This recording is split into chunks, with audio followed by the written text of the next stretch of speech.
Halo Sobat Oprek TV, dimanapun berada, jumpa lagi di sesi kali ini. Oprek TV akan membagikan tips mengenai dunia otomotif. Mudah-mudahan Sobat Oprek TV pada kesempatan kali ini dalam kondisi sehat ya, dan penuh semangat. Nah, kali ini kita akan membahas mengenai bentuk crankshaft. Nah, kenapa bentuk crankshaft itu kok tidak lurus gitu ya, atau poros engkol itu kok bentuknya seperti itu? Pasti kan semua punya alasan. Nah, gimana kira-kira menurut Sobat Oprek TV? Silahkan nanti coba di komen atas video ini di kolom komentar. Oke, kita mulai saja.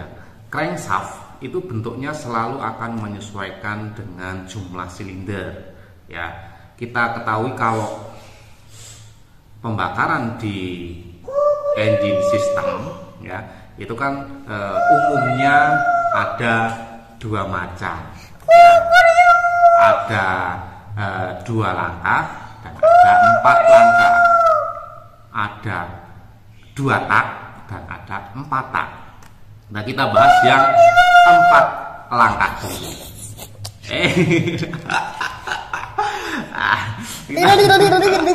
Kita bahas yang empat langkah dulu ya.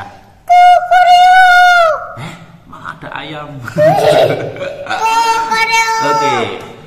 Engine 4 langkah itu memiliki 4 pergerakan dalam satu siklus pembakaran. Ya, jadi langkah pertama ada langkah hisap atau langkah intake. Langkah kedua adalah langkah compression atau langkah pemampatan udara. Langkah ketiga adalah langkah expansion ya, atau pembakaran, dan langkah terakhir adalah langkah exhaust atau langkah buang. Engine dengan sistem 4 langkah ini menjadi engine dengan sistem yang masih populer hingga saat ini karena dia lebih ramah lingkungan dibandingkan dengan engine 2 langkah. Nah, berhubungan dengan sistem pembakaran dengan bentuk crankshaft yang seperti itu, nah kita akan coba uraikan kepada Sobat Oprek TV kenapa alasannya seperti itu bentuknya. Oke, engine 4 langkah berarti ada 4 gerakan, ada 4 stroke langkah dari top dead center atau titik mati atas sampai bottom dead center atau ada ayam guys, titik mati bawah ya. Jadi ada top dead center dan ada bottom dead center. Nah, ini adalah langkah atau stroke daripada pergerakan piston. Nah, kalau kita lihat dalam engine 4 langkah tadi ada gerakan hisap atau intake ya. Ini gerakan intake dari top dead center sampai bottom dead center ini membutuhkan setengah putaran, setengah lingkaran gerakan crankshaft, artinya 180 derajat ya.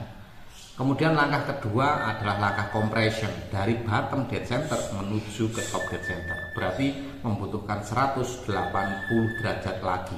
Jadi kalau di total ini sudah 180 ditambah 180 derajat lagi, artinya satu lingkaran itu 2 langkah. Nah, langkah ketiga adalah langkah peledakan atau expansion. Ketika diledakkan, dia akan melemparkan piston ke bawah sekaligus mengengkol. Nah, ini 180 derajat lagi ya kan. Nah, kemudian langkah terakhir adalah langkah exhaust ya. Jadi dia itu dari bottom dead center menuju top dead center ya, 180 derajat lagi adalah langkah exhaust ya, langkah buang. Nah, ini di sini terjadi satu siklus pembakaran. Ada 4 langkah pembakaran kan? Nah, berarti kalau kita total ya, satu kali pergerakan, satu kali stroke, satu kali langkah itu adalah 180 derajat ya. Berarti kalau ada 4 langkah berarti 180 kali 4 ya. Jadi satu putaran tapi 360 derajat. Berarti kalau 2 kali putaran ya, itu adalah 720 derajat. Jadi 4 kali gerakan piston itu membutuhkan 720 derajat. Nah, sekarang jumlah silinder. Kalau jumlah silinder di suatu engine engine itu berbasis 4 silinder. Misal kendaraan pada light vehicle, dari kendaraan passenger cars, di mobil pengangkut penumpang atau truk atau yang mobil-mobil kecil ya. Biasanya kan silindernya paling 4 silinder, kalau enggak ya 6 silinder. Rata-rata mobil kecil seperti itu. Ya kan? Kecuali nanti yang V engine ya. Nah, ini kalau kita ngomong engine yang 4 langkah, 4 silinder, berarti 720 dibagi 4 ya.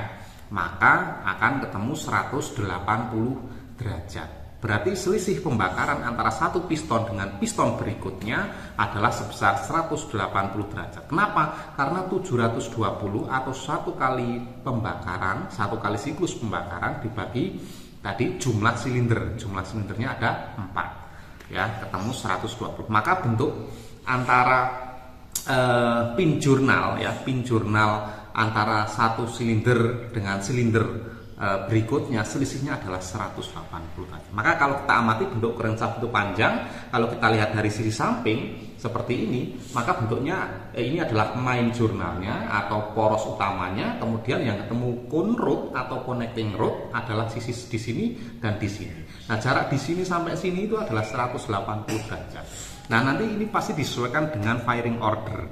Nah, firing order itu nanti kita bahas di sesi berikutnya. Ya, ini bentuk crankshaft dulu. Bentuk crankshaft seperti itu. Bagaimana kalau dia silindernya ada 6? Kalau silindernya ada 6, berarti 720 derajat tadi ya, itu dibagi 6 silinder, maka ketemu 120 derajat. Selisih pembakaran antara satu silinder dengan silinder berikutnya itu adalah 120 derajat. Maka kalau kita lihat, kita amati crankshaft ini, kita lihat dari sisi depan atau belakang, bentuknya tidak lagi seperti yang 4 silinder di atas dan di bawah, tapi ada di sini ya, di sini sekitar 120 derajat, kemudian di sini lagi 120 derajat. Kemudian jarak ke sini ke puncak lagi 120 derajat. Kenapa? Karena 720 dibagi 6 ketemu 120 derajat. Maka untuk menghasilkan satu siklus pembakaran yang kompleks, yang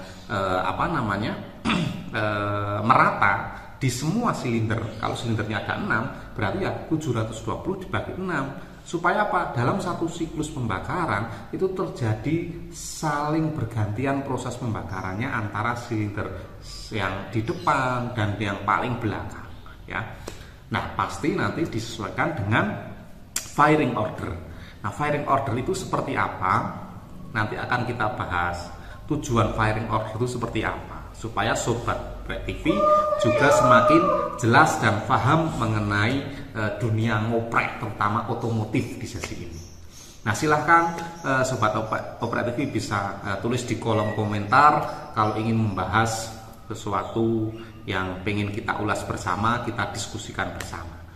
Oke, terima kasih sebelumnya. Jangan lupa klik subscribe, like, comment, and share ke rekan-rekan yang membutuhkan. Mudah-mudahan sesi yang crankshaft kali ini bermanfaat buat kita semua. Terima kasih, salam ngoprek dan salam sehat selalu. Bye-bye.